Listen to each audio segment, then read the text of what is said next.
Hello, my friends. This is life coach Mike Trugman, and welcome to an episode of Mike's Search for Meaning. I'm after some big questions. Why are we here? What makes a fulfilling life? How can we grow individually and collectively? Each episode, I'll dive deep with leaders who are doing great work in the world and see how they organize their life. Books read, value systems, resources used, and stories that show how each of you can create the life and the world of your dreams. All right, Matt, welcome to Mike's Search for Meaning, my friend. Thank you. I'm excited to be here. Yeah, excited to unwind in all of the ways that we might unwind. And you have a very interesting approach. Like coaching can be this nefarious thing that people don't understand. And there's a very specific niche that you have. And I'm curious, like, one of the first questions I typically ask in an interview is, when did meaning become something that you were consciously aware of or that you paid attention to in your life? And for you, I'm curious, when did relationship dynamics, and in particular conflict, become something that felt important to you, that you paid attention to and started to devote your career to, really? I think there's layers of this response. And so I'm going to try to kind of paint a full picture here, which is, I think whenever I first thought about meaning, I have this vivid memory whenever I was, all of maybe 4 years old. And I was outside in my backyard under a tree. And I had this sense of like fullness and emptiness simultaneously. And I was looking at the tree and moved by its kind of steady presence and its just consistent rootedness. And so that's honestly the first memory that came to mind whenever you asked about meaning. So I think it was something that was on my mind very early. And I would say relationships are probably similar. It was something that, I was a bit parentified growing up, and so had to play a role of emotional caregiver for those people in my life. And so I think I was naturally almost more attuned to relationship dynamics and what was going on in the relational field than at times I was even more like aware of my own emotional state. And so I think I learned very much to over-index on managing other people's feelings while disavowing or being unconscious of my own. And so it was only through a process of, a lot of my own therapy and, other sorts of self-development that I was able to then bridge that gap and make more sense of my own inner experience. And then, just so happened to find myself into, this field of psychology, therapy, and coaching, which I think both matched my natural tendency, but then also gave me an opportunity to really grow and develop myself so that I could be at my fullest, individually, but also in relationship to others. And so I think that's kind of how it started to unfold. And then while I was in graduate school, I started to see some of how these complex relationships not only played out in individual lives, but also in businesses. And so that's where some of my interests started to shift a bit. Hmm. What drew you to conflict specifically? So there's relationship dynamics, and I share that to some degree too, that I always just wanted to take care of people and started to piece together what it looked like to take care of myself. When did conflict become something that you really honed in on? Whenever you say conflict, to me, it can be a little bit of a slippery term in that I think about both like internal conflict and then interpersonal conflict. Hmm. So internal conflict was kind of a seed that I was, battling for some time, like between, for example, the part of me that wanted to care for others and the part of me that needed to care for myself, or, the part of me that wanted to be more expansive and expressive, and the part of me that felt a little bit more boxed in and restricted. And so as I think about conflict, I think it's not just interpersonal, it's also intrapsychic. And so in graduate school, I was really into intrapsychic conflict. So within yourself, like these internal competing parts. Like a key insight of psychoanalysis is that we can be of two minds about something, right? That we can actually have these internal voices and different parts of ourselves that don't agree on how we should proceed or how we should feel about something. And so that to me was really fascinating to dive more into. But then as I saw two of my closest friends grow a startup company, and I saw them go from the very small business to something that by all external metrics looks quite successful, but internally was a struggle for them individually and then also relationally. That's whenever I started to really think more about business as a domain of opportunity for personal growth, and where conflict then really started to show up across multiple levels, both organizationally, kind of systemically at like a team level, and then also individually. Hmm. Hmm. Okay. Let's piece together. Oh, this is the way I'm going to make sense of your work in the scope of a 90-minute to 2 hour conversation. Let's start with, what does a strong partnership look like? My curiosity around this is, yes, it could be around co-founders, and also it's in marriage, in friendships, in any dynamic where you are interpersonally spending a lot of time together, and yeah, like brushing up against different worldviews, different beliefs about things. What makes for a strong partnership to occur? I think commitment is a really important consideration. So if you don't have commitment, whether that's a business partnership to your point or a long-term relationship, it's hard for the container not to break whenever things get difficult. If you don't have commitment, for example, and you're having an argument with someone you really care about, it can be something like, again, that you can rationalize and say, okay, actually, it's not worth having this conflict again. It's not worth having the same conversation. Therefore, I'm going to get my needs met elsewhere. I might end this relationship, etc. Whereas if you have commitment, then that's actually what creates a unique container and allows the relationship to go from, just like one momentary experience to something that could be more transformative individually. So let me give you like a concrete example so it's not just so abstract. When you're working in a therapeutic context, for example, and someone comes to you and they're talking about having an affair and they're in a monogamous committed relationship, uh, it's a misnomer to just tell them yes, have the affair, or no, don't have the affair. That's not helpful.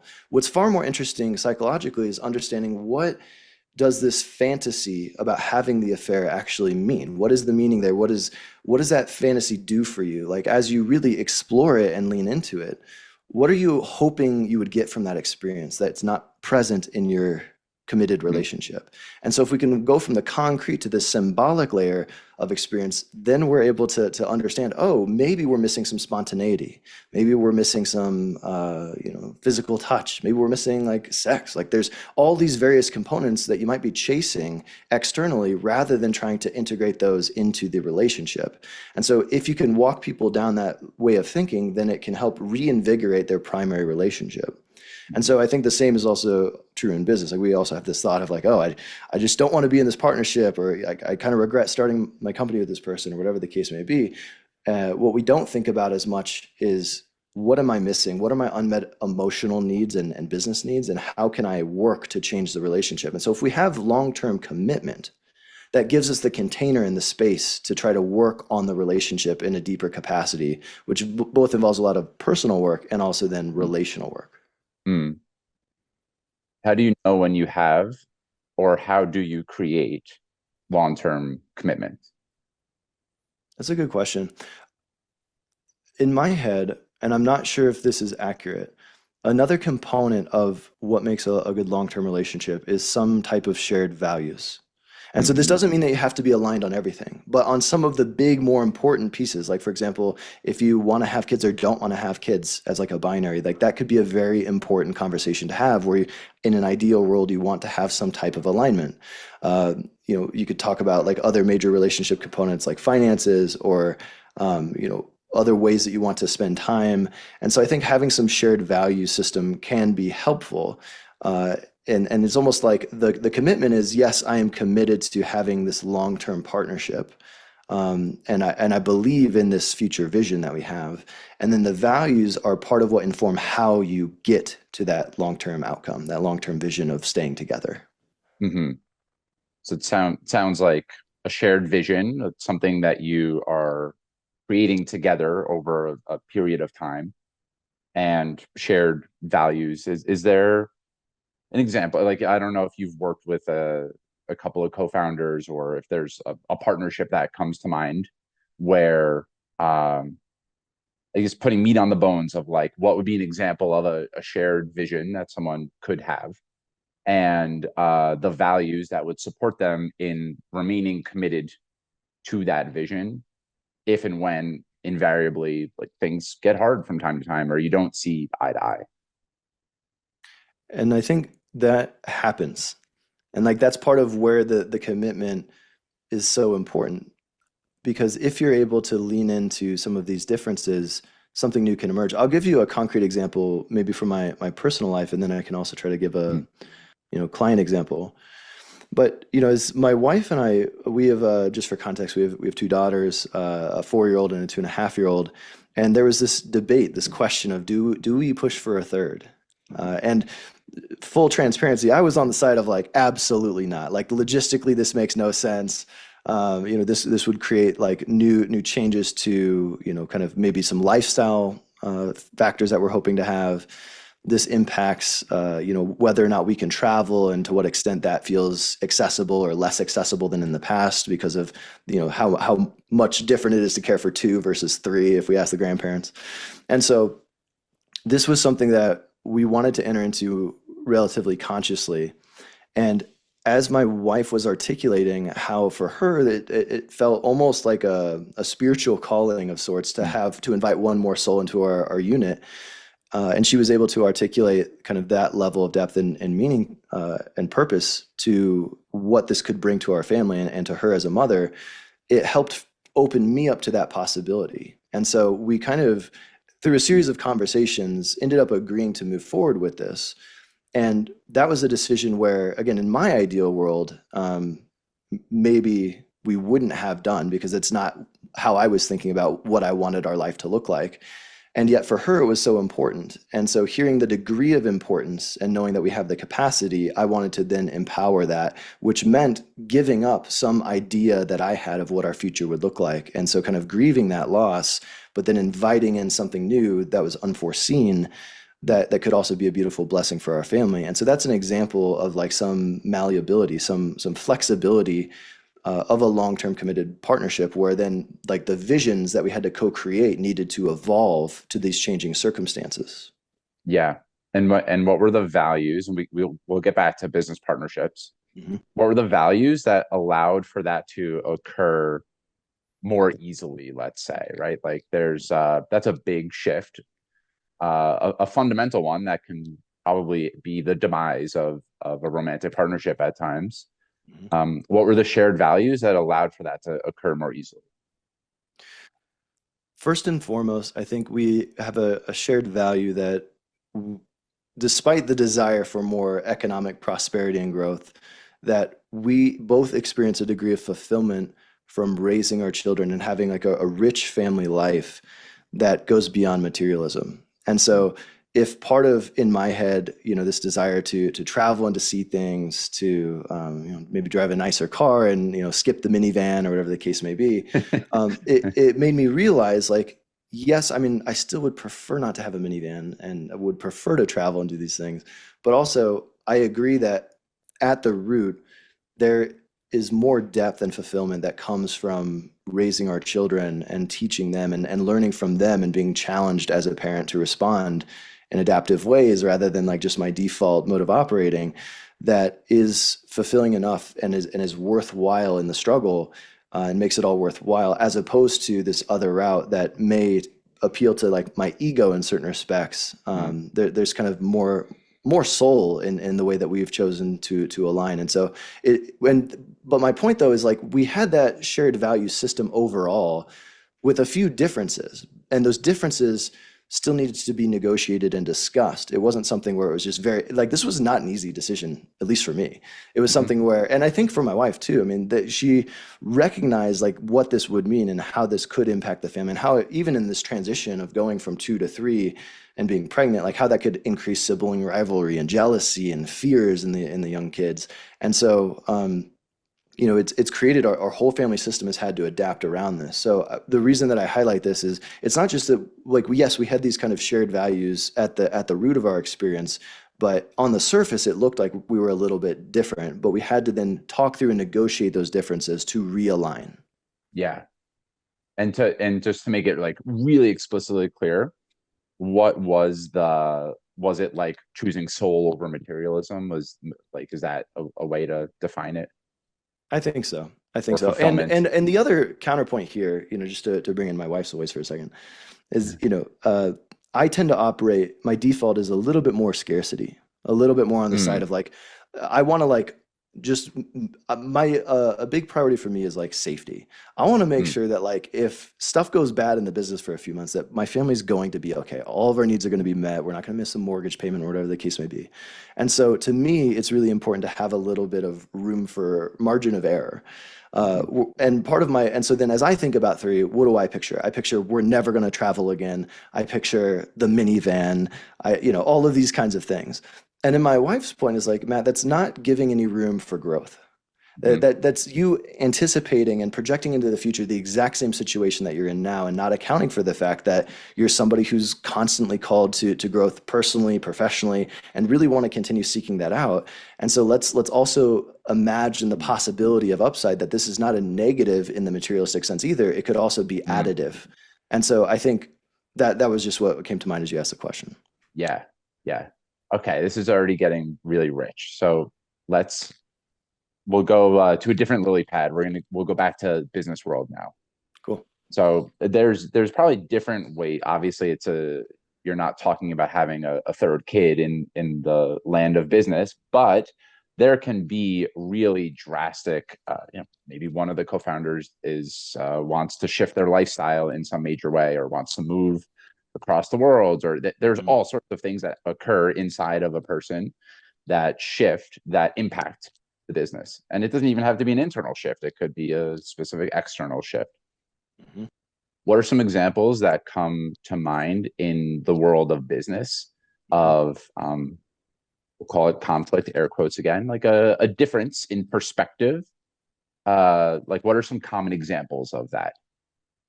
Where my head immediately went as you asked the question was some of the moments in which personal life starts to influence the professional company and sense of direction. So, for example, it can be things like needing to care for a relative who got really sick, or it can be things like having children and having to negotiate the difference in what that looks like in terms of like hours per week.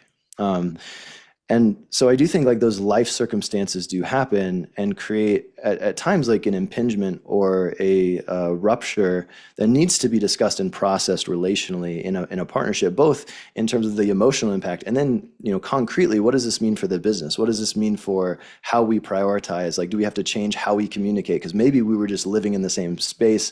Now that's no longer a possibility, and now we need to adapt. And so it can also be things like, yeah, shifting location, going more remote. And so I think anytime there's those fundamental shifts in kind of capacity or degree of sacrifice, what you're putting into the company, that can create a lot of turmoil. And so what I see founding teams often defaulting to is like either not talking about those things because they feel uncomfortable, or just thinking about this as a business level solution. So just briefly, I'm going to go on a divergence. I'm going to bring it Yeah. back.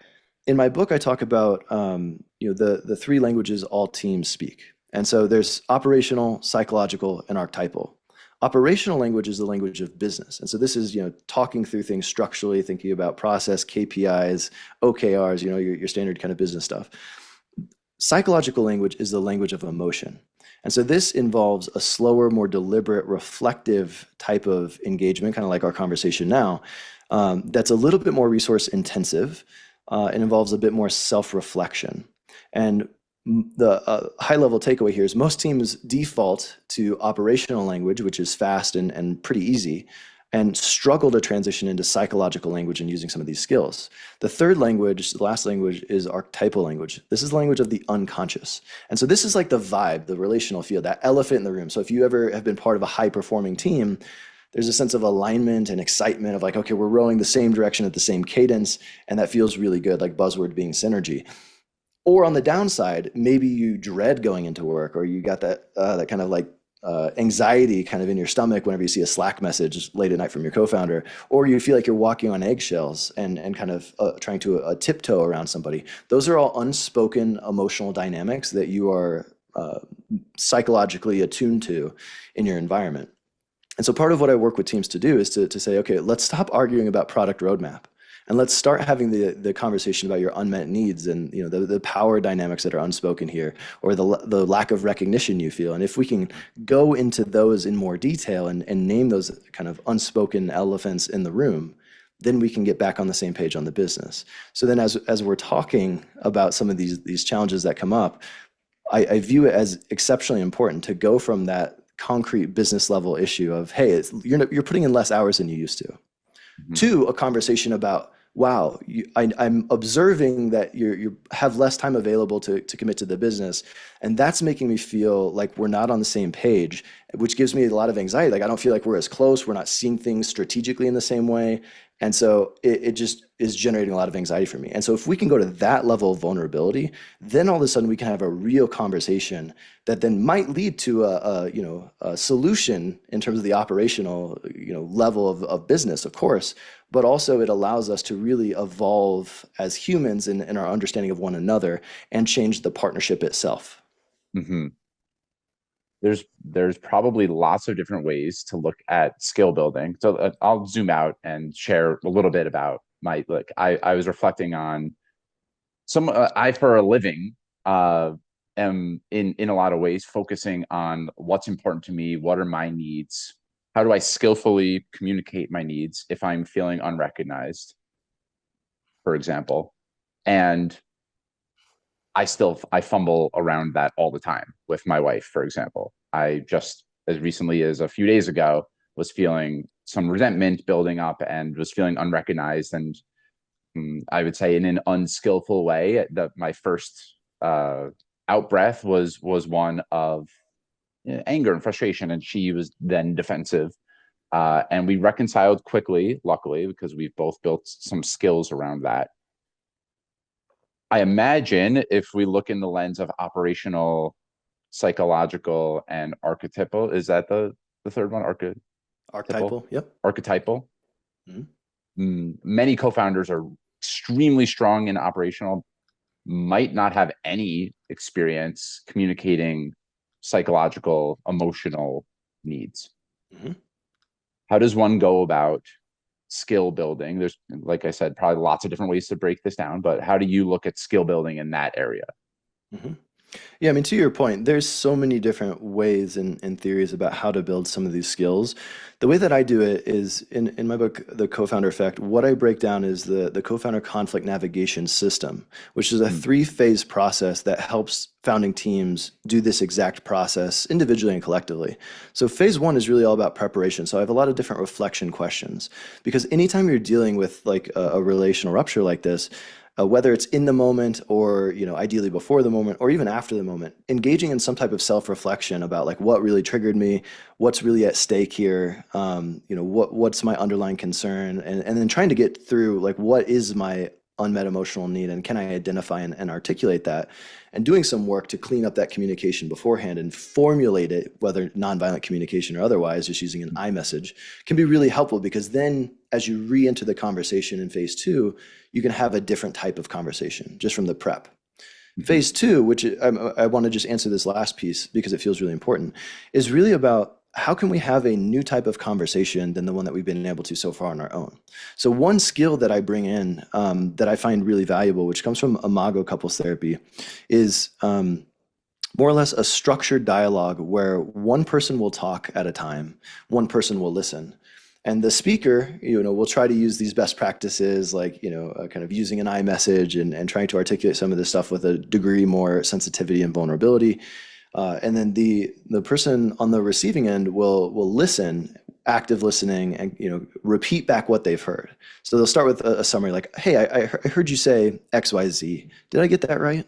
And then the person will either say yes or no, and you may ask like a clarifying question.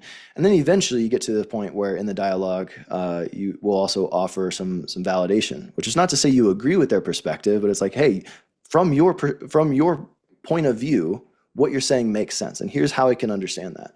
And so once you start building that bridge of connection, you'll get to a point where one person feels fully heard and ideally understood, and then you switch roles. And so that's something for Mm, people whenever you don't have some of these skills in place, adding a bit more structure and having some of those best practices written out can be really like a helpful starting point. hmm hmm So it sounds like step one is like with through self-reflection questions, i.e., what are my unmet needs here? Get underneath what seems to be the challenge or the surface challenge. Is that's step one. Mhm. Step two, the way I'm making sense of it over here is if it were organized around a question, uh, that form of therapy is basically like if I am sitting across from my partner, the question I'd be asking myself is if I had to absolutely made it my job, my chief mission in life to understand this person. How could I go and understand this person and their experience and make sense of their experience? Yes, and to help them feel understood in it. So yeah, Uh-huh. I love how you anchor that though, because that would be ideal, that degree of curiosity, which would necessarily involve letting your story, your feelings, your frustrations, your disagreements, and kind of pushing them to the side momentarily to really deeply understand and then help the other person feel understood.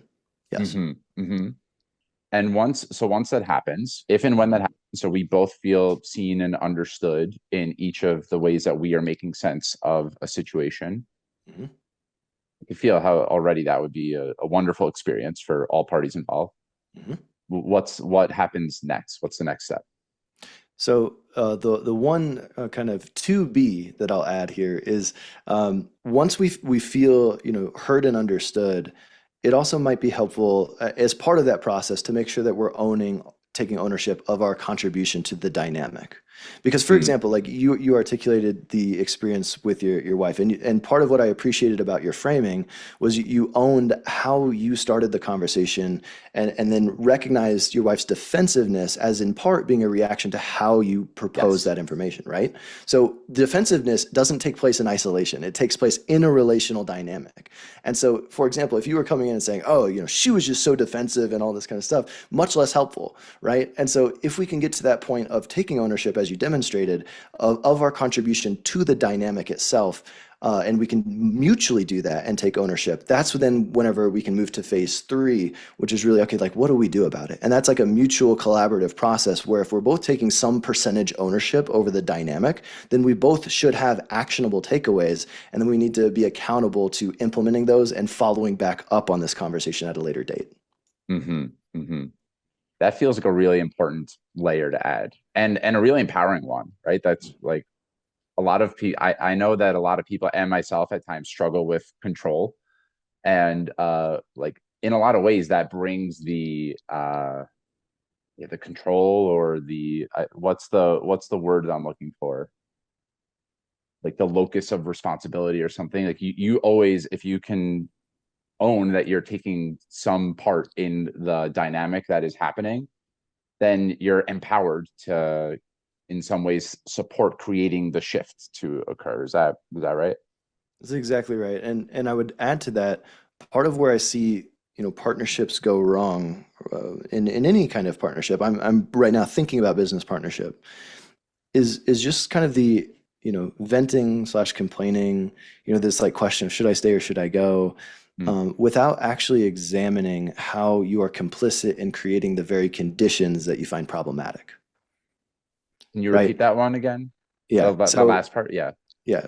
Part of the biggest challenge is people not understanding how they are complicit in creating the conditions that they say they don't want.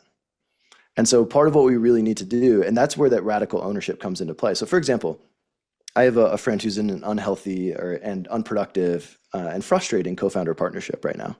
And this is somebody who has a high degree of self-awareness, who has done meaningful coaching and therapy in their lives, and yet is kind of hitting this familiar cycle of like, man, I'm so frustrated with this co-founder and I just want to leave. Like this just doesn't make sense. And then, you know what? It's okay. Like I'll just keep pushing through. And part of the failure mode here is I'm going to be the hero. I'm going to internalize my feelings, maybe Hmm. suppress them a little bit, and we're just going to keep pushing forward because that's how I'm going to cope. The problem is that he's as another kind of fallacy here is putting a fixed mindset onto his partner. He's saying, I don't think he's capable of change. Mhm. Therefore, I'm going to put the team on my back and keep pushing forward. And so the wild part here is that's actually then eliminating the possibility of the partner getting the feedback that he really needs, which may involve hearing that in a different relational container, such as with a coach. And so it's guaranteeing that negative outcome. And what he's not doing is taking radical ownership over his contribution, which would look like, hey, I recognize we are stuck in a relational dynamic to where you are not meeting my expectations, and I'm finding this exceptionally frustrating. And it's so much so that I don't like, and he wouldn't necessarily say this, but I don't even believe that you can change. And so that's why that's kind of like where I'm at. The problem though is like the radical ownership piece would recognize he's underperforming within this relational dynamic. So the dynamic itself has to change. So it's possible, for example, that this co-founder is capable of change, is capable of shifting how he relates, how he communicates, how he performs, but he hasn't been given the opportunity because he's still stuck in the dysfunctional relationship dynamic that my friend is also co-creating. There was an important moment in what you shared around whether it's conscious or unconscious. I believe or don't believe the other person can change. And based on said belief, if I am believing the other person can't change or is unwilling to change, that set of beliefs and assumptions is going to very strongly inform the way that I behave. So, in that Mhm. example, if I'm really, really firmly believing the other person cannot change, that means that I am going to need to do a lot of work, which you called hero. And Mhm. I'm guessing, is that drama triangle? So It maybe certainly can be. Yep. we can get back to that. I think everyone understands the hero in this case is just meaning like I am going to do all even if it at the disregard of my own feelings and experience, I'm going to do all the work that's necessary to like Mhm. get the job done or whatever it might be, Yep. because I don't think the other person can do it, and or I could do it better or something like that. So if we peel back at I think underneath a lot of these behaviors, we could probably surface some beliefs or contexts or assumptions that we are making that I know at times when that happens for me, I see it and I go, ouch, I would never say that. And also, wow, yes, that is true. And that could be a really transformative moment when we surface something that we would like you kind of said it. My friend might not say this out loud, but this is kind of how he's operating.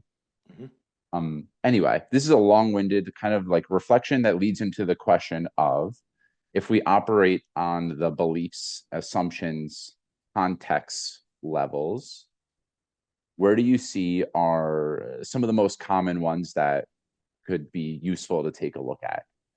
Mm. It's a good question, and please hold me to it because I'm going to meander. But if I don't answer the question, please let me know. The thing that came up as you said that was first taking a step back and talking about the different mental models we have of other people. Mm, Because part of what I notice creates a lot of dysfunction, and this is true in all relationships. I'm talking about business right now.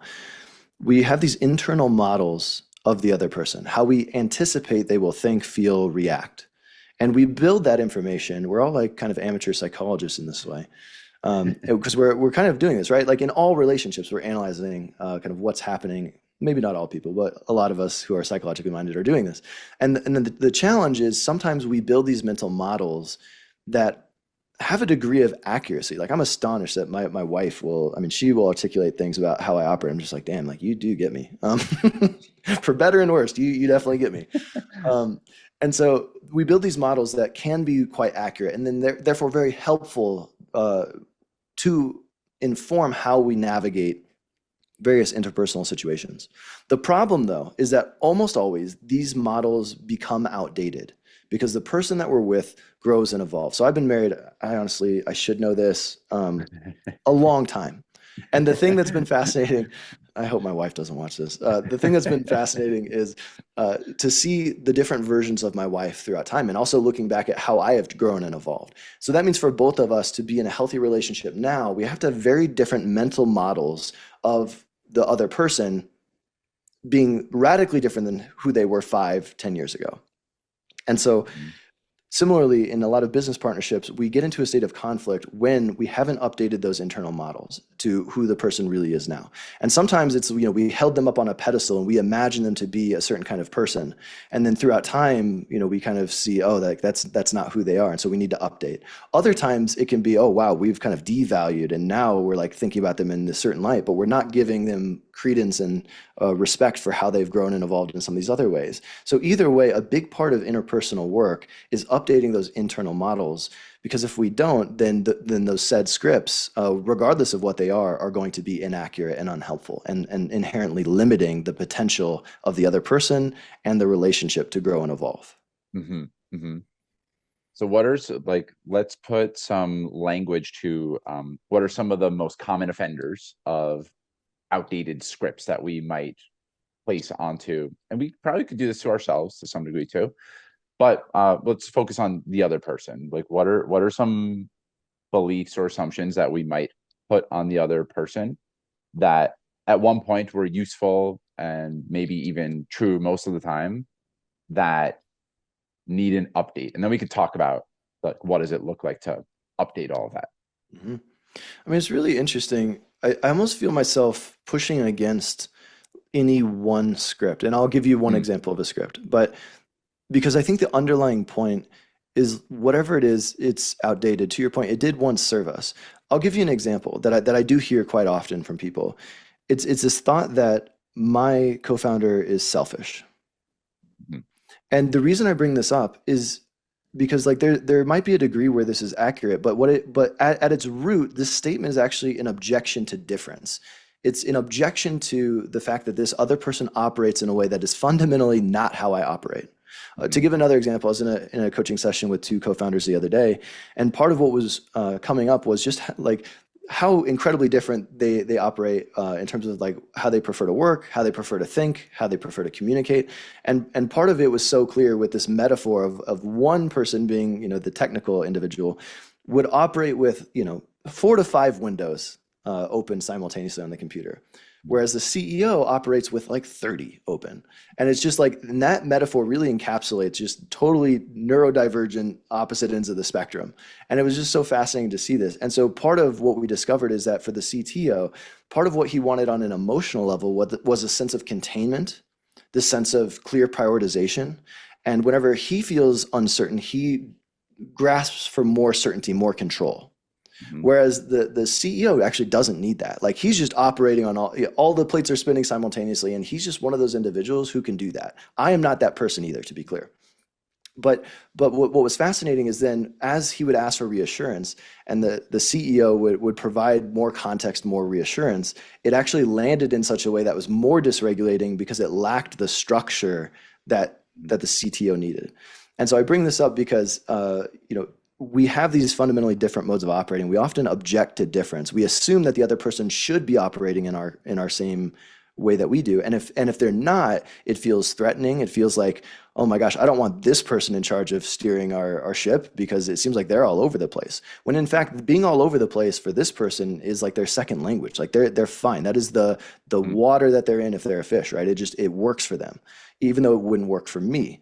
And so whenever I think about a lot of these scripts, even this one of like they're selfish, maybe they're selfish, and they might have behaviors that do cluster in that direction. At the same time, maybe they value different things than you, and maybe they value connecting with their spouse or traveling or whatever these other things are in a different manner than you. And so you're objecting to difference and you're labeling it with selfishness, and selfishness might be inaccurate. And it's a shorthand that covers up some of these different values that ideally you would then co-discover. yeah. Okay, so if we I'm going to run you are selfish through the layered process Let's of do it. like, so operationally that might be what would be something that would come up operationally around your selfish. You don't you're unclear on what the KPIs are or something like that. I'll give you one. Yeah. So if this narrative is you're selfish, what I might see is you either like it looks like you don't care about your direct reports, or you're Mm, not being proactive in your communication with them or other stakeholders, and so it feels like everyone's just kind of at your beck and call. yeah. Okay. psychologically. So then when that basically psychological is when that occurs, what's the impact emotionally on me? Yeah. Mhm. Yeah, and so then for me, if I see that behavior, psychologically, I feel like we are misaligned. And that feels threatening and scary because what I want to feel is it's us against the world. And if we're not in the same boat, rowing the same direction, meaning we're not leading in that operational way in the same way, I feel like we're not on the same team. It feels like it might be either me versus you or you versus your direct reports. And so then I feel this responsibility to manage that. And so all of a sudden I feel like a lack of togetherness and a lack of teamwork and camaraderie. And so that's what then feels really threatening emotionally. Hmm. Hmm. And then, so if we were to bring together, I like that. What's the form of therapy where we seek to understand each other and really see each other? The imago. Imago. Yep. So if we use an approach like that in the CEO CTO example, that's a very clear one. Like one person is being judged as all over the place and scatterbrained or something like that, and is believing, oh, the thing to do is to really focus on one thing at a time. Hmm. uh, what would be an example of like what that in using an imago therapy approach, like how might they seek to understand each other and go forward? Yeah, so in that example, what we might recommend is that the CTO in this case talk about and I'll just kind of I'll make up some communication here. It might say something like, hey, CEO, as you operate, as I hear you talking through all these different scenarios in your head and kind of this stream of consciousness, my perception is it comes across as a little disorganized. And that disorganization makes me feel really anxious and fearful that we're not going to be able to make progress in a meaningful business capacity. And so my request or my hope is that maybe as you go through your process of kind of circling these different components, what would be really helpful for me is if you came back and then gave me just the highest level takeaway and the action item that I need to be focusing on about how your process informs my work. Because then if I can Mm, understand that whole relationship, that's going to help me feel the sense of security and containment that I need to really focus on my clear priority. Whereas if I don't have that, then all of a sudden I feel really anxious and I'm just floating with you, but what I really need to feel is grounded. hmm. Hmm. And so, yeah, and so then that person would elaborate, and then the CEO might say, okay, like I heard you say XYZ, like, am I getting that right? And then, ideally, then the CTO would either elaborate or say, no, like exactly. And so then the CEO would be like, okay, well, yeah, I mean, I guess that makes a ton of sense. Like, you don't operate in the way that I do. And so for you, having all these browser tabs open generates even more confusion and uncertainty and anxiety. And so, yeah, I'm in an ideal world. I'm open to taking more ownership and trying to lean into in some of these moments, giving you what you need, this certain task, this clear prioritization, so that you can feel that sense of containment. Because I really do want us to be aligned here. And my ask is that you also recognize that just because I have all these browser tabs open does not mean that I'm not responsible to the outcome, and it certainly doesn't mean that I'm not invested. This is just how I operate best. Yeah. Yeah. So in so many words, you're really, in a way, revealing your assumptions or beliefs or perceptions and not holding them as true, but rather saying this is what's happening over here, and I want to check with you about like what's going on over there so that I can better understand. And going forward, what would be helpful for me is, and then kind of aligning on a shared vision or purpose in order to move forward. That even though we assuredly approach it differently, we are committed to something similar, right? Which is the advancement of this partnership or the organization or Mhm. whatever it is. Exactly right. Yeah. There's a couple of interesting directions that we can go from here. So I am going to I think I'm going to give you a choose your own adventure, and then we can Cool. see which way we go. Uh, one is the nature of this might be a little bit more of a meta reflection, but I think there's this tension of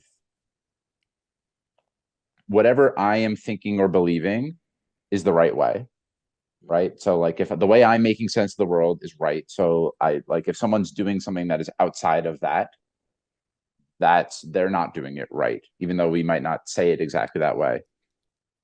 And the nature of relationships, from what I have observed, is that the best ones, every time there's a polarity of some kind, right? Like you're never, almost never, I've seen or observed, like going to be in a partnership with someone who has exactly your skill set and way of seeing things. It's just that it would be redundant, probably, Hmm. to have that. And that is absolutely true in marriage. You can think about the polarities of like a masculine energy, one of steadiness and presence, and a feminine being like more of a loving and flowy energy.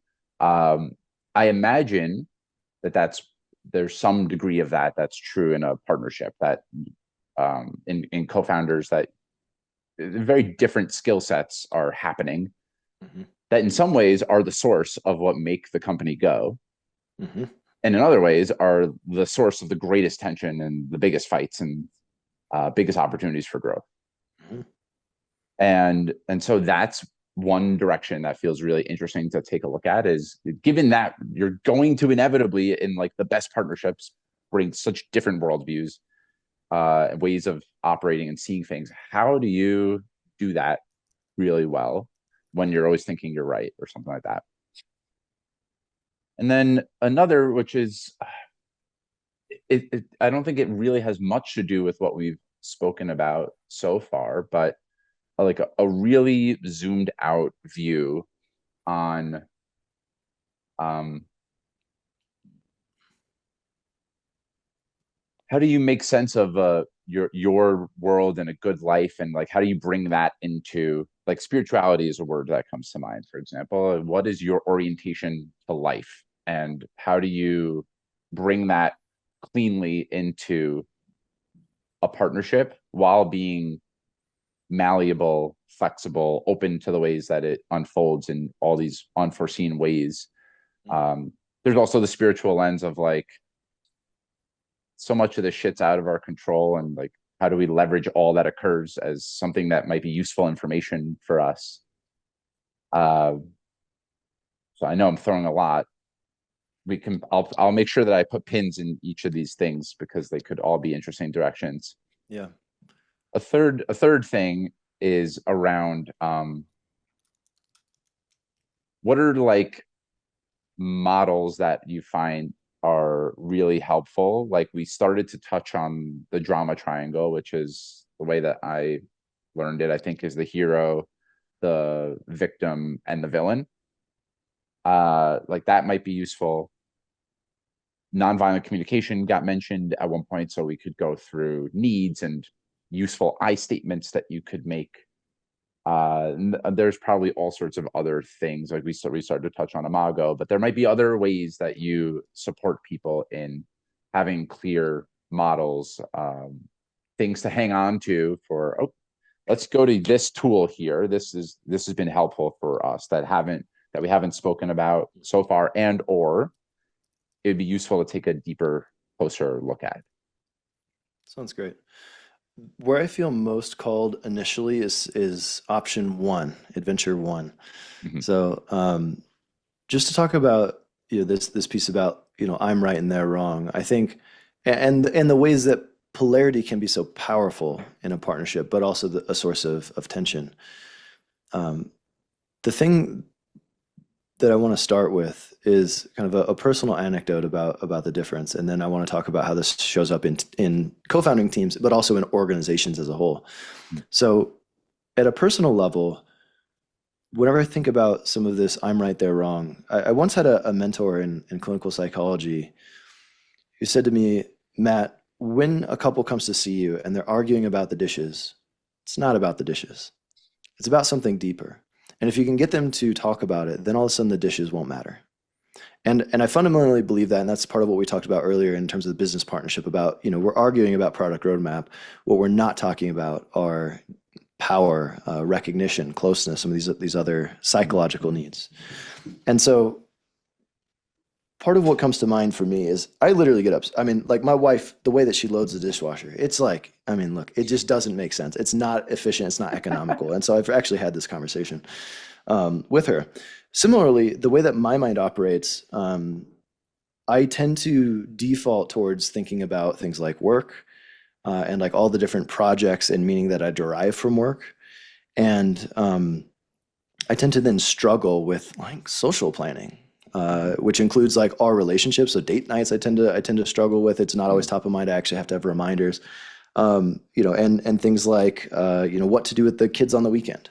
That's something that I generally don't think about until it's Saturday morning or whatever the case may be. And that's not compatible. My wife is one of those people who can have so many different tabs open. She can like keep all the plates in the air in a way that I simply can't. And so part of what has been shifting for us lately, that I really appreciate is, my wife's acceptance of how I operate. So for example, she knows I am not a good cook, and I don't care to put a lot of energy into it. Honestly, I don't. I feel like I'm better at other things, and so I don't want to spend all this time, energy, and effort doing things. I'm also like this with home repairs. Like it's horrible, and I do feel bad about this. Like I would love to be the strong, masculine husband who can fix a sink, and that's not me. What I would rather do is work on the business and do the things that I want to do, and pay somebody else who can. That's their sole job. That's their expertise to work on the sink. And so the thing that I think is starting to emerge in our relationship now is a degree of appreciation and understanding of, oh, yeah, Matt, that's not your strong suit. And even though it frustrates me, I accept that this is not your strong suit. And feeling that sense of acceptance on my end greatly reduces my defensiveness whenever she expresses frustration for how I've handled or not handled something. Mhm. And so that's an example of, I think, kind of a maturing where for many years it was this frustration, like, you're not doing the thing, mate, you're not doing the thing. And I felt all this defensiveness, like, well, but I do these other things. And now her acceptance of me and my shortcomings has led us to a place where we're both less, like, I'm now less defensive and I can hear her criticism and frustration and actually action it.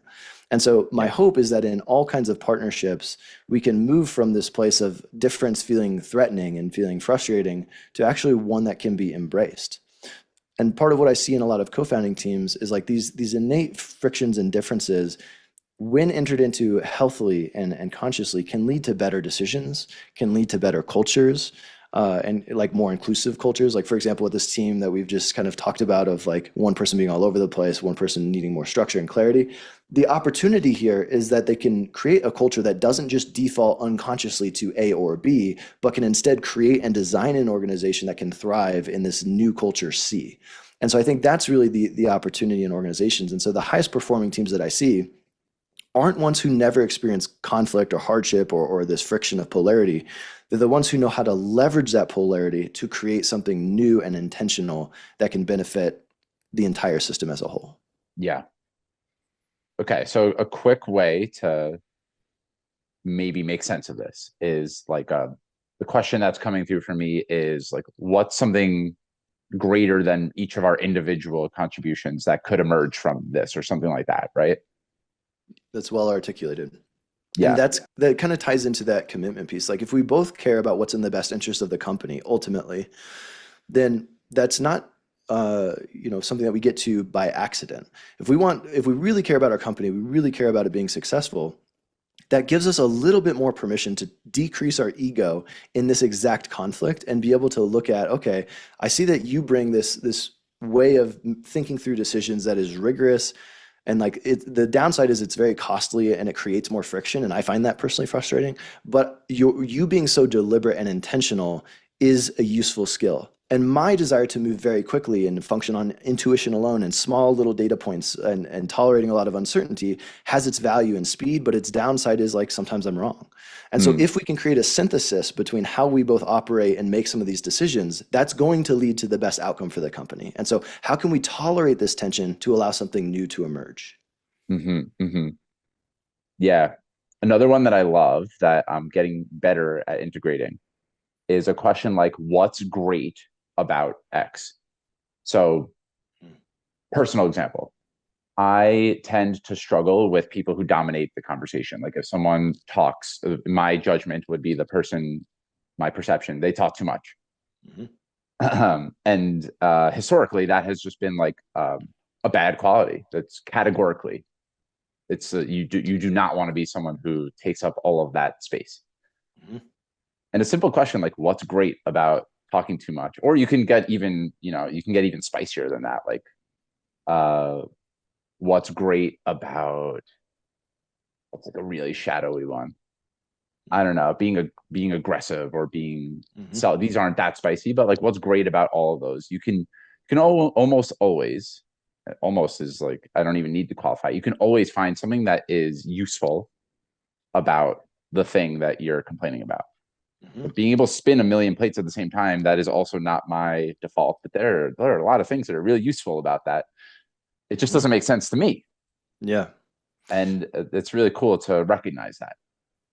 You also mentioned a word that I think ties right in here, which is shadow. Mm, And so from a Jungian standpoint, the shadow are, these things that we have repressed and suppressed and denied about and disavowed in our own experience that then kind of shape what we value and then therefore what we also dislike in other people. And so I bring this up because, as you talk about this, the example of like someone taking up too much space in a conversation, like the way my brain does not go to what's great about it, but I do like that. I think that's like a powerful, expansive way to look at it.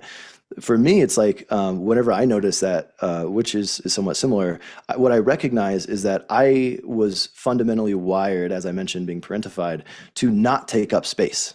My mhm, default was to allow other people to do that and kind of like support them so that their ego needs were met at my own expense. And so then mhm. whenever I see someone taking up that space, I'm like, oh, like they're selfish, like all these labels come up suddenly, because that's something that brings me such discomfort. And Yes. so what I need to do is recognize like, oh, that's because I haven't felt that sense of expansiveness and permission.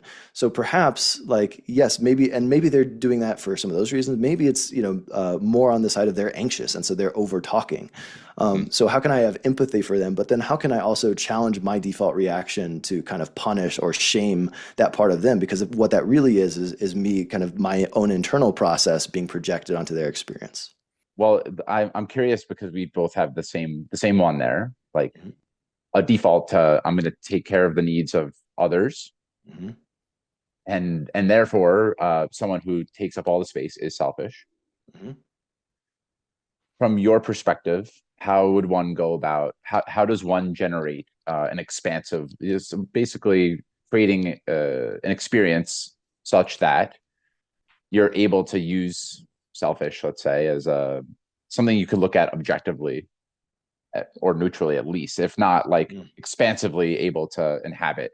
This is a great time to be selfish. Let me use that as a tool.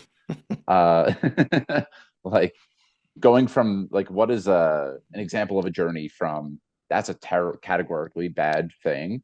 I'm gonna judge the shit out of that person for it.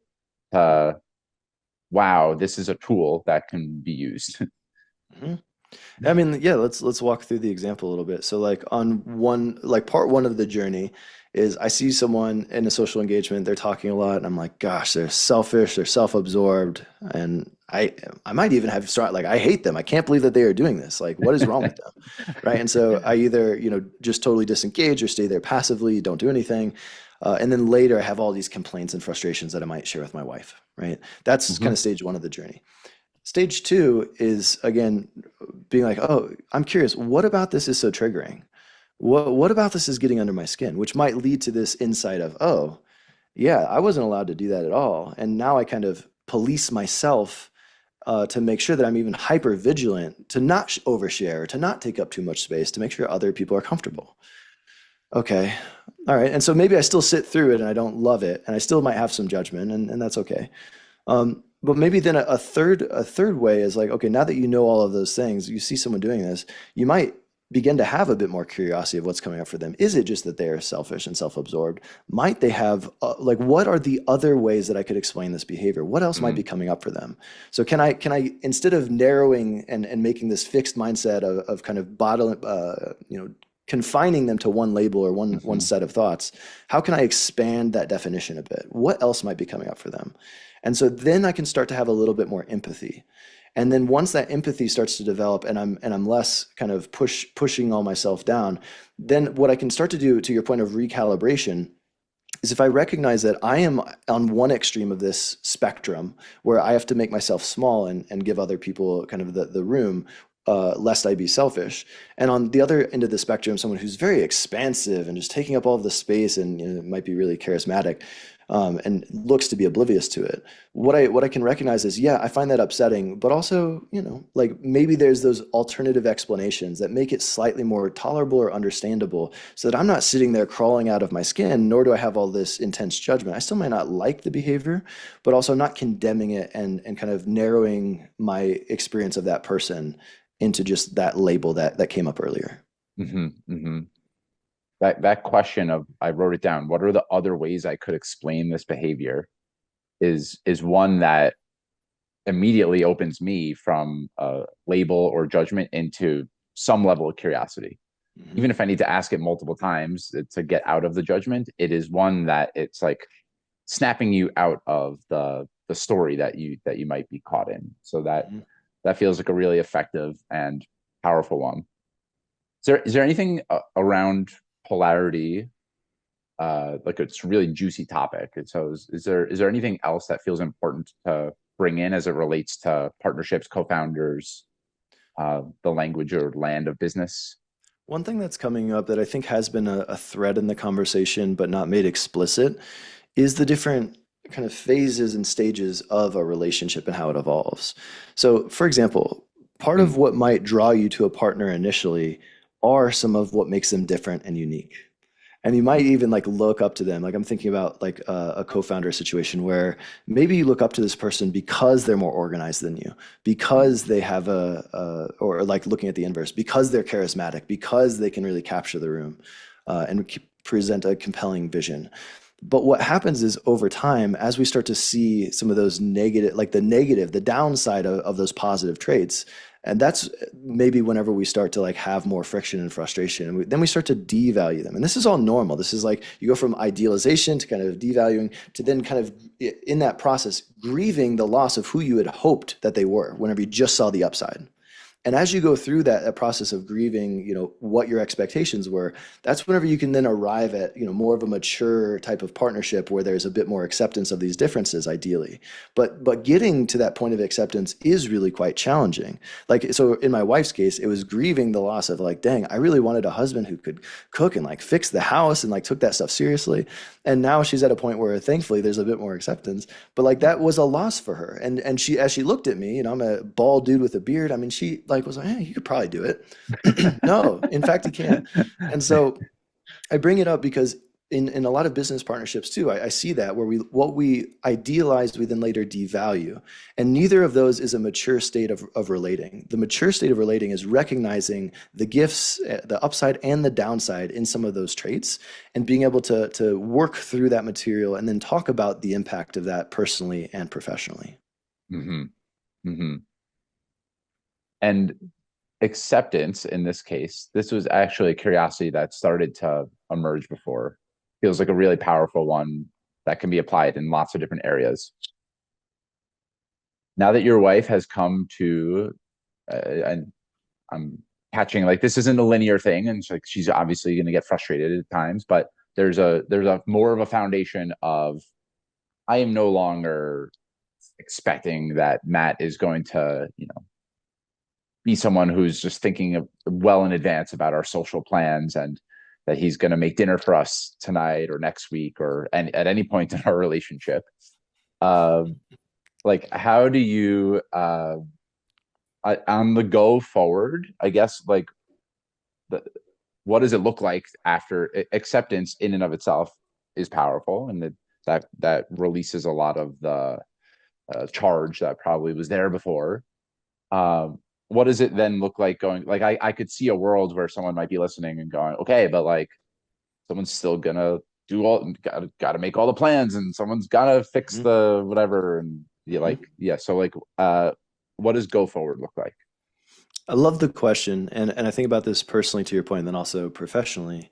And this is where that third phase really comes in. So like then what do we do with those differences? What does that mean? And that's whenever we might then, from a more mature place of understanding, renegotiate the roles and responsibilities in the partnership. Mm, So for example, in this case, my wife already was doing the vast majority of our social planning and felt a lot of resentment about that because again, she was under the hope and expectation that I would carry more of that. And so Either I do have to carry more of that, which for me would be adding more reminders and creating like a little bit of a structured process for me to be able to like build in time in my week to then think about the weekend and stuff, which I am doing. So I'm it's not just that Mhm. I'm like not doing anything. I'm moving a little bit to try to meet some of these needs. But she's also now to the previous point has grieved and now has worked to accept the fact that this is never going to be my strength as it is for her. And the way that she has all these tabs open, I fundamentally cannot. It's like a goldfish, like a shiny object. Like I just like whatever I'm doing in the moment, she interrupted me, and my whole process is gone now. I have not sanitized the counter or whatever. And so it's a real thing. And so that's where then what I want to highlight is had we negotiated those roles and responsibilities earlier, it would not have felt as secure and consistent as it does now. So, in the business context, to try to make this even clearer, what I often see teams do is when there's friction and discomfort and a lack of alignment, they will try to use operational language to figure out the operational business level solution to unspoken emotional dynamics. And the problem is that 9 times out of 10, that solution that they've implemented doesn't work in 6 months. And the relational tensions reemerge because they were never addressed in the first place. Whereas if we can address those relational tensions, name the elephant in the room, then the solution that we end up with is either most likely different than the one that we would have arrived at previously. And even if it's identical, we've now worked through some of the underlying material so that we can actually accept it and it will stay and continue working over time. Mhm. Man, this work needs to. My background was in accounting, so before coaching, I was an accountant for 10 years. We spent many a post busy season going through what went well, what could get better, and we spent many a busy post busy season going through the language of operation. What are like the systems we could implement that would prevent the thing that we want to prevent from happening? Mhm. This work needs to get in there. It feels so important. I'm thinking too of like very left brain fields, engineering, other finance related fields, law, that it just doesn't seem like this type of thing really gets through. But that's where the real fruit is. Uh, how do you look at approaching? I imagine you brush up against that to some degree too. I like that we've made a lot of progress societally, but there's still this notion of like ain't got time for that, the soft Mhm. stuff. Mhm. Uh, yeah, how do you look at approaching that? I have a few thoughts here. One is that when I speak with people who either aren't inclined naturally to some of the touchy-feely elements and or view them as non-essential to business, I kind of have a couple different ways of going about it. For some individuals, it might be actually walking them through and helping them better reflect on the ways in which it actually does impact the business to have some of these inefficiencies. And so I tend to default to the word efficient, right? And so as we get into efficiency and process, is it effective if we're having a strategic disagreement to have the same conversation 5 times and end up with no action item and nothing moving forward? Like, of course not. Mm, And my theory again is that it's because we're stuck on the operational that we're not naming these other unspoken dynamics. And so then if I'm able to give someone an experience of going, let's indulge me for a second. Let's actually talk about some of these other factors. And if we're able to build that bridge and get to that, and then the business issue is able to resolve faster, it's more efficient. Therefore, it's worth the investment to set aside the time in order to get that desired outcome faster. So I start to just make more of the business argument for it. And so sometimes that requires slowing down and kind of connecting all of these series of what look to be separate events. So that's one. And like one phrase that I think I really appreciate, and I think it does still come from Imago therapy at this point, is this is like the long journey that makes the whole trip shorter. mhm. Right. So it's like, yeah, we go through, this reflective dialogue process that takes a lot of time and that feels kind of like an impingement because it feels slower than how we typically operate. And yet it actually is, done and resolved in one conversation as opposed to 10. And so it feels more laborsome, it feels slower, but is actually more efficient in the long run. So sometimes I'll make those efficiency-based arguments. Yeah, yeah. Two things stand out there. One is use the language of the person. Hmm. So when you talk about productivity and efficiency, great. That's everyone. Everyone wants that in the land of business. And The second thing that stood out to me, which is certainly something that is useful in any form of coaching, I think, is like really slowing down to consider, great, okay, let's just take for granted like what you're doing right now is the way that it's going to be going forward. How's that been going for you? Hmm. And really taking the time to consider the impact of said action, right? So it's like, okay, like if every single year we're talking about like what are the ways that we can like do better around cleaning up our email inbox, or workflow needs to be organized in a certain way, and like every single year it's not improving, like having asking questions in a way that has the person really confront, oh, it's not working, seems like a really effective and powerful way to go, great, so are we open to trying something else, and Hmm. then taking a look at, okay, now how to, like, what if this was more efficient, what if this was more productive, essentially, is that right? I think that's right. And there's a couple additional thoughts that come to mind. I once worked with a VC firm, and part of their biggest challenge was that one of the GPs, let's say from like a values and behavioral standpoint, wasn't fully aligned. And so then there was there were a total three partners, and one of the GPs was very frustrated and would take out a lot of aggression on this one who wasn't fitting in. And the thing that actually shifted the behavior, because all of these people are not touchy-feely, especially, this one who's doing more of the attacking. The thing that actually shifted for that group was whenever I really was able to hold up a mirror after building some trust with them to this individual who's doing a lot of the attacking and trying to reinforce, because his whole thing is like, you're not doing what's in the best interest of the firm. And as I was able to hold up that mirror, he was able to recognize, oh, actually, my behavior is not in the best interest of the firm. Because it's not in the best interest of the firm for me to just be attacking this person. In an ideal world, I should be lifting them up so that we collectively can function better as a team. And so as he saw that, he was able to recognize, oh yeah, so I need to shift how I'm behaving because I'm not aligned with what I just stated my value and my goal really is. And so I think that can be really powerful to try to hold up some mirrors here. Like if your goal really is to be efficient and to be the best, and what you're doing thus far has not gotten you there, and you're having all these inefficiencies, then that does mean a change might be needed in order to get you to that desired outcome. Hmm. Is it useful in that case too to like take a look at what efficiency means for that person, or like what do you think allowed for that shift to occur in that instance?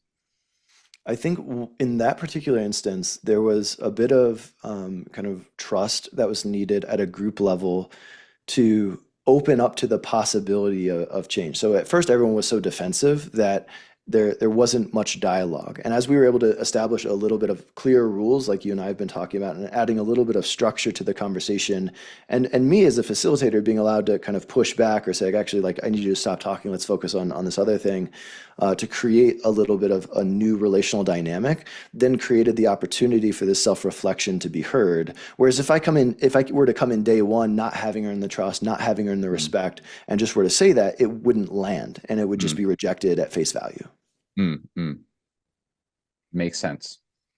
Yeah. Well, I'm mindful of we've got about 20 minutes left in our time blocked off together. And I want to make sure that we have space for if there's anything that we have not yet covered today that you would like to bring into the conversation now. Is there anything that comes to mind for you? One is the difficulties that I'm seeing a lot more of right now, where in particular business partners are not seeking help. Hmm, And I think, part of the early red flags that I see are those little moments where you might choose not to share something in a business partnership because it feels unproductive, doesn't, it's not revenue generating. To your point, it feels touchy-feely or extra. But the challenge that that creates is if you don't engage in interpersonal conflict, you internalize it. And so part of what accumulates is this emotional debt. And the problem with having emotional debt in a startup environment is that it's like a loan with variable interest, meaning there's some instances where you can pay it down and you'll be okay.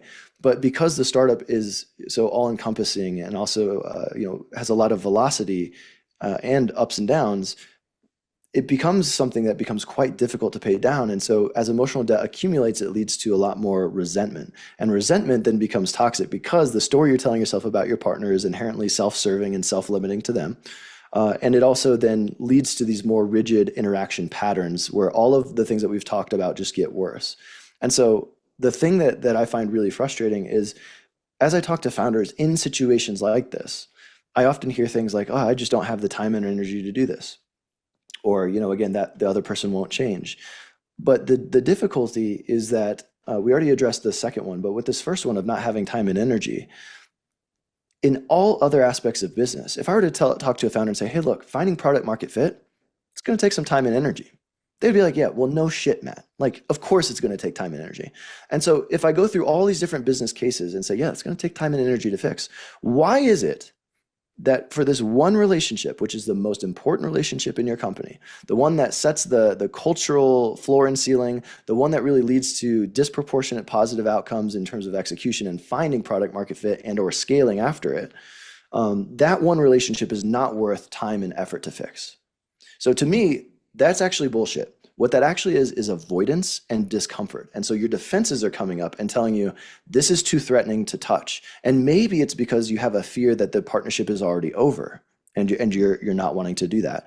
Maybe it's because you don't want to have a difficult conversation where all of these feelings and you have to acknowledge the pain of your present situation and the real anticipated pain of the future if it stays this way. But either way, this avoidance, while it's serving you a little bit of self-soothing, it's actually limiting and restricting the only opportunity you have for the partnership to grow. And by choosing not to engage in that, and say, no, now's not the right time. I'm not going to reach out to a coach or whatever the case may be. You're actually creating, again, the condition that you say you don't want. You are Mm. guaranteeing the outcome of failure, of exit, and of course, it being messy and really challenging and potentially existentially threatening to the existence of your company. And so instead, what I really want to make clear and advocating for is when you notice some of these signs and symptoms of recurring disagreements or those little moments that you just continue to internalize and you're not sharing it, and you feel that sense of misalignment, or especially if you find yourself questioning the partnership as a whole, like where you're actually like, oh, should I stay? Should I go? Man, maybe I regret starting the company with this person. If I were to do it over again, I don't think I would choose him as my co-founder. All of these are massive red flags that you actually need to pay attention to. And there's a business argument for it, and there's a personal argument for it, because what else are you sacrificing by not taking this opportunity to grow and change? What parts of yourself are you disconnecting from? And so there's a lot at stake. And so I just wanted to highlight the importance of taking action on some of those little red flags. Feels existential in a lot of ways to really any relationship. If that level, and that's a very visceral image that you use that will stick with me, right? There's an emotional debt that really does build up that to some degree we've probably all experienced, and that can have talk about efficiency and productivity, like that can have a gnarly effect on, sometimes blows up for days, months, weeks, or existential again. Like it just totally dissolves everything that you've been working to try and maintain. So that feels like a good note to end. Of course, there's a lot of different lily pads we could have continued jumping to. Like, well, I have a curiosity around what does a healthy exit look like? Like Mm, if you have like a resolution around, hey, we're not a good fit to work together any mhm. longer, from a conscious, clear, objective place, like what might that look like? And maybe to be continued in another conversation. So uh really value the depth, different angles that you approach this work with, and your willingness to share your own personal experience. And I have just a couple more questions for you before we wrap up today. So Cool. uh what's an ordinary everyday moment that brings you great joy? I mean, because I have young kids, it's, easy to say the kids, which is true. Like this morning was a Disney on Ice dance party upstairs, which was an incredible, fulfilling and enriching moment. Great way to start the day. 100%. um what's something that's like maybe outside of I think everything's related. I like to think of life holistically. So maybe something that you wouldn't normally speak about in this context, that has a big impact on your life, like weightlifting, for example, could be something, or anything at all. Yeah, I mean, so you say weightlifting, I mean, it's certainly true. I've been weightlifting for a very long time, and most recently, I actually tore my pec a couple weeks ago, and it was a Mm, light tear, thankfully. Um, but I do think, being injured and not physically able to do like activity, like I couldn't shave my head for a little bit, I couldn't even lift up my mm, arm, and couldn't pick up the girls. And so I think, I really value kind of feeling good physically, and to your point about being holistic, kind of in my ideal world, yeah, I have physical exercise, I have some decent sleep routine and sleep hygiene, a bit of social time, and then a lot of deep work time. And so what I know coming up in this new season of having a young one is that I have to be really clear with my values, which for me is going to be sleep, family time, uh, I don't know, and then exercise and business in some kind of order. And so those are things that are important to me and that I try to be relatively clear on because it helps me kind of navigate, life seasons. mm. I'm curious to circle back to, we never touched on something that totally piqued my curiosity at the very beginning of the conversation. Mm, You're 4 years old and mm. you're connected to, like, what was it about the tree, like how Right. rooted it was or something, right? Yeah. Yeah. And like the fullness and emptiness of life. It's Mhm. a lot for a 4 year old. uh what does current day Matt have to say about, how would he articulate that experience now, like what it meant? Yeah, I mean, it's honestly still an open question. So in my graduate school years, I went down so in addition to like psychoanalytic thought and some of the other stuff I've mentioned, I also went really deep into spirituality and in particular looking at non-duality and non-dual awareness and sort of the non-separateness between kind of self and other and kind of looking past some of the ways that we dichotomize and so there's ways that I can think about it mentally as having to do with some spiritual development or attunement to kind of natural state of being.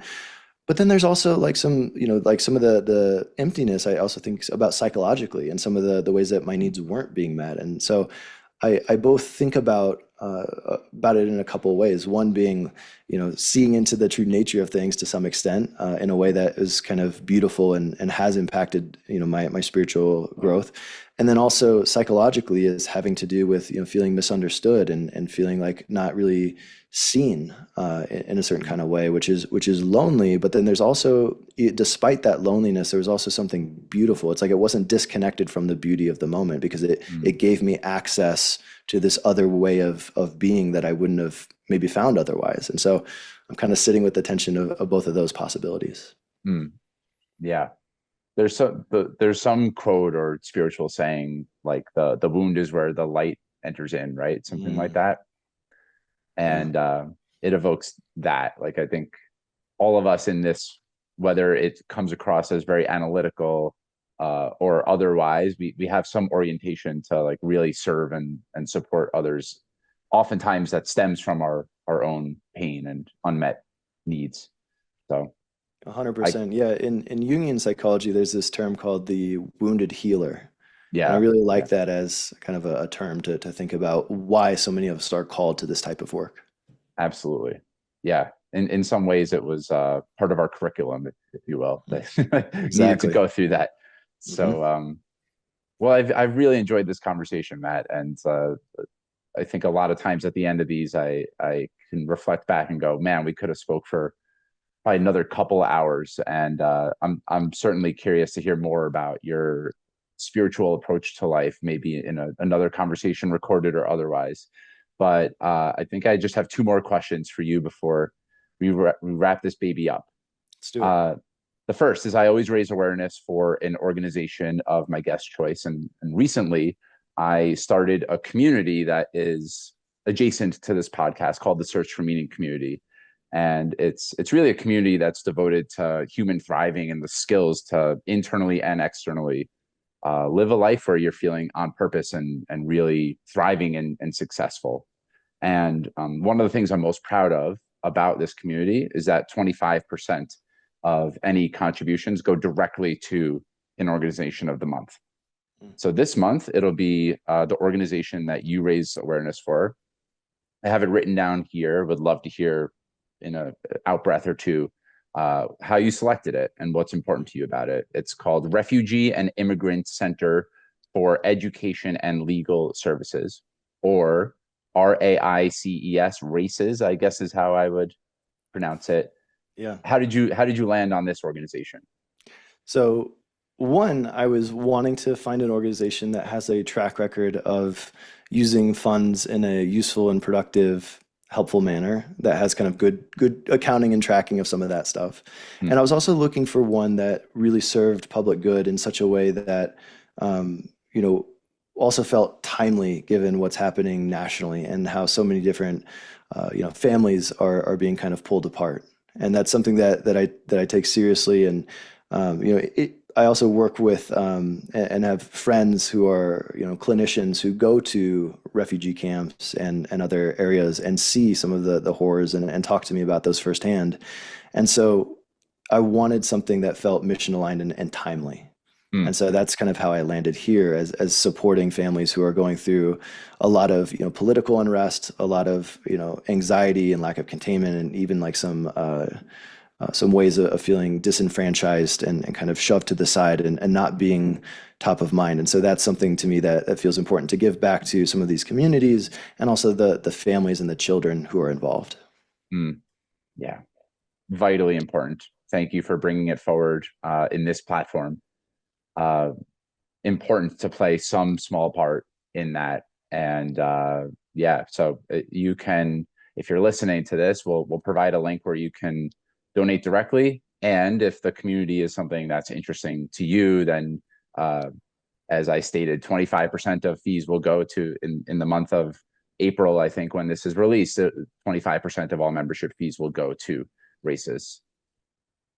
The last question, Matt, that I ask in every single interview that I do, 130 or so of these bad boys. What does it mean to you to live a meaningful life? For me, I think meaning goes beyond intellect. And in my case, just to be clear, in case it hasn't been clear already, my default is to go intellectual. And so part of what I find most meaningful are moments where I'm embodied, I'm not thinking, I'm just being and kind of being in connection with self, others, nature, etc. And so, I brought up this example this morning of the dance party, but it really was. It's like that is what makes life meaningful, are these moments of connection where I'm being directed by my four-year-old to sit on the couch and like applaud, and like watch me dance and like watch me twirl. And so, it's moments like that that to me feel meaningful because there's the sense of I don't have to analyze the situation. I'm not ascribing meaning to the situation. It's inherent in the way that we are being together. And I think that's an experience that resonates deep with me and that I wish for all listeners and everyone else in the world to experience as well.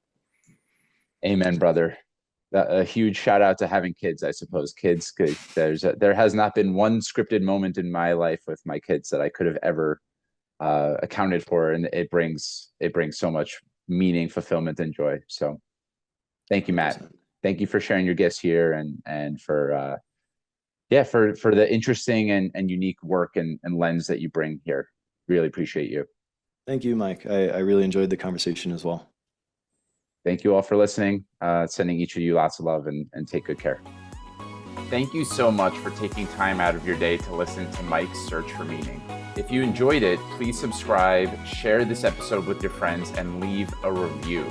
I look forward to seeing you next time, my friends. And until then, stay safe, stay well, and keep living with purpose. Peace.